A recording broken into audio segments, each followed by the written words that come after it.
Yeah, let's continue with the validation proper. Now we've created a form.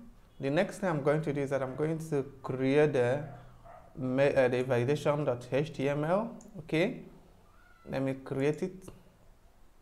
Here I will say I will just create a HTML page, the normal HTML page. Maybe you put this doc type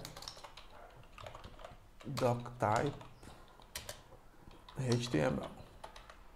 Okay, you close it, come down here, you put head.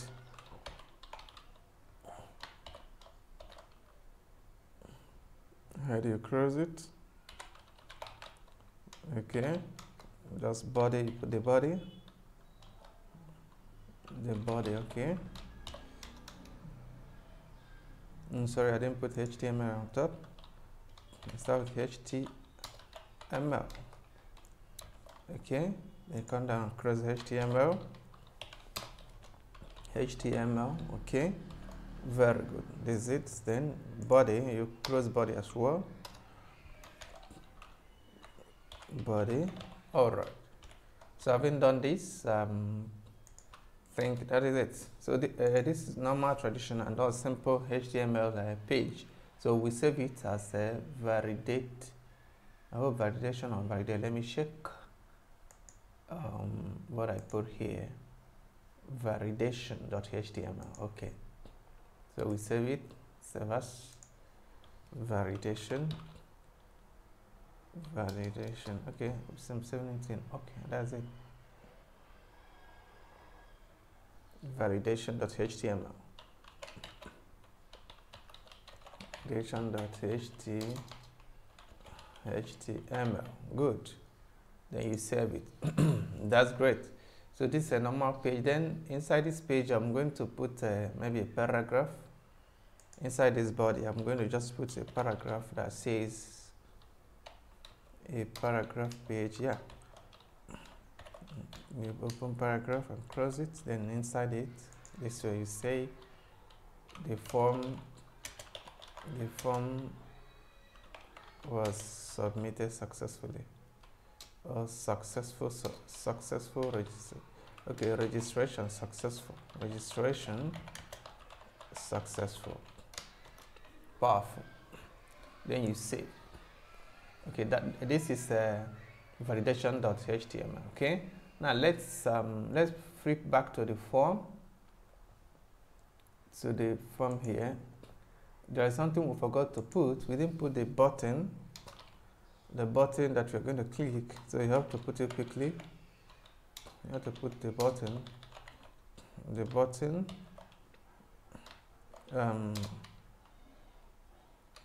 The simple button. Okay.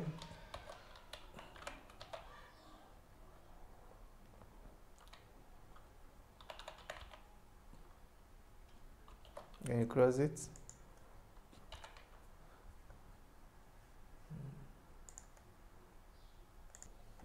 Anyway, let me put a different button. Let me use input type.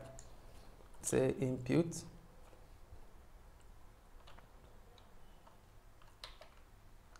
Input, then type, submit. Okay, then you put what you want to put. Maybe you put submit as well. Okay, then you close it. Sorry, you close it this way.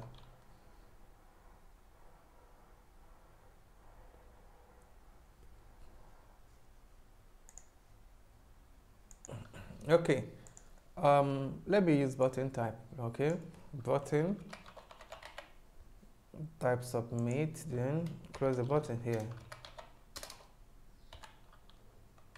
Button here. So having done this, we save. So when we save, let me test this again. You run it in Chrome. Let's see what we get. Now we have this, then we have the button. Okay, let me give the button a space. Let there be a break between this and the button. Okay. Okay, let there be a break, maybe one more. Okay, good. So let's see what we get now.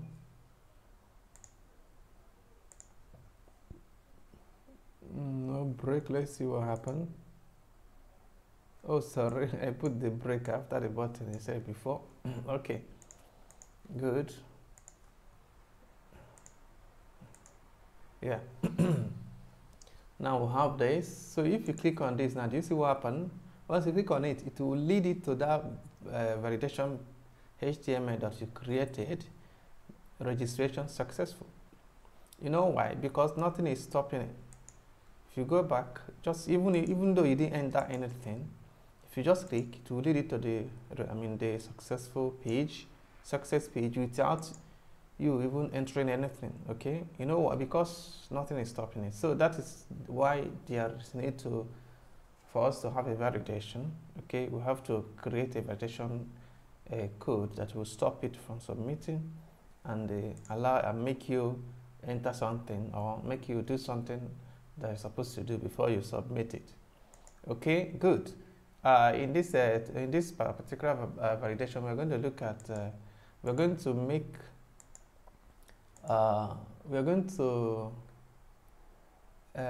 make sure that something is entered in this field before you click on submit.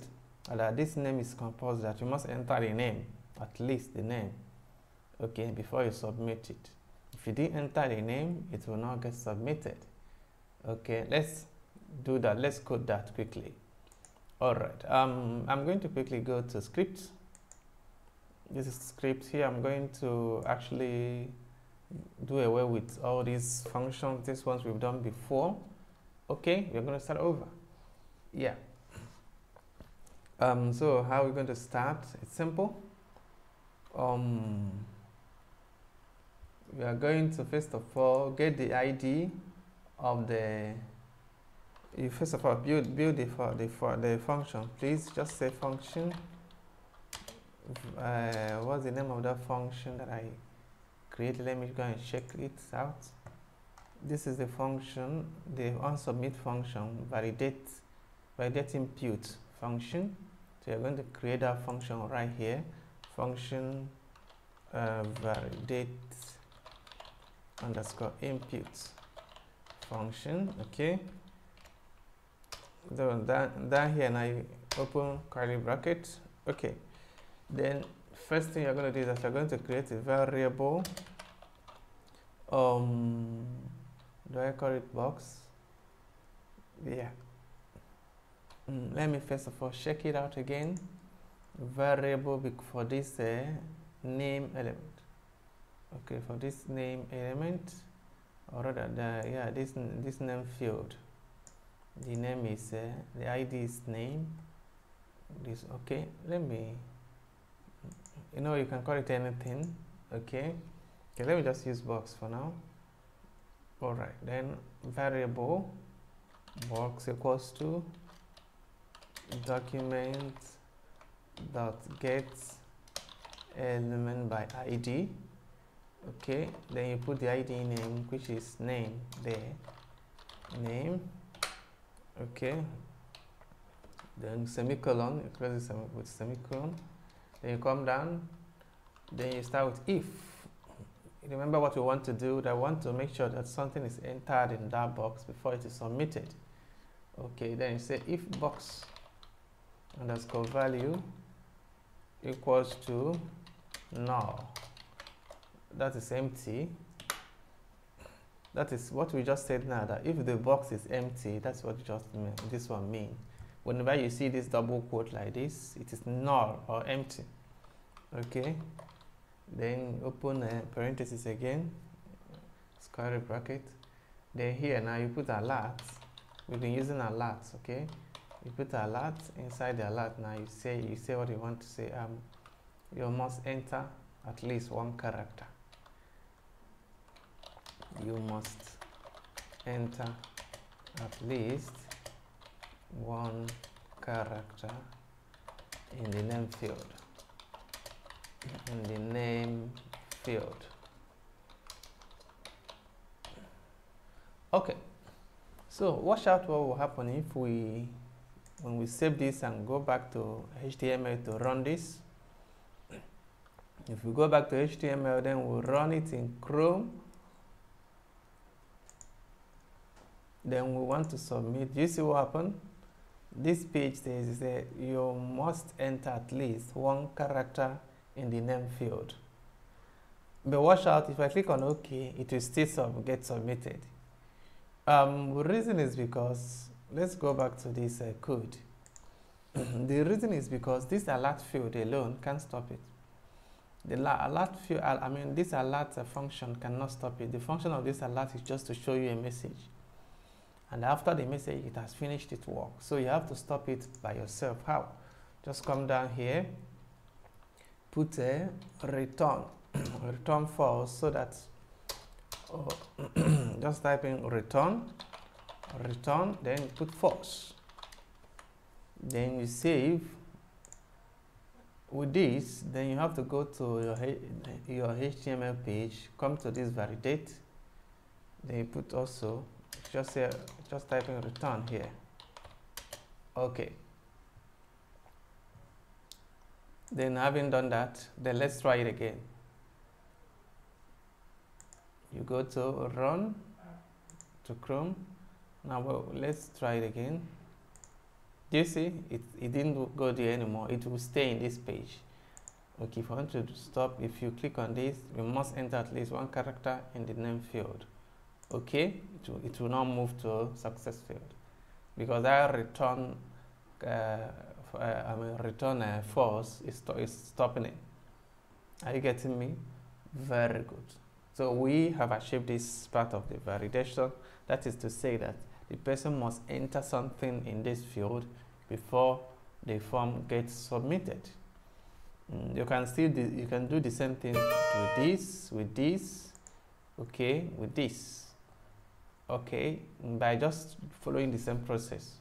And the only difference is just come here, box document.get element by ID, then you put the name of the field, the name of that particular field you want to enter, then follow this. It's just the same. Other processor, the same. Okay. All right. Now the name. When I say the name, I mean the ID of that field. Okay. Now let's quickly enter something. Let's run it again. Let's enter just one character or two. Let's enter some characters. Do you see it got submitted successfully because something has been entered? Thank you so much.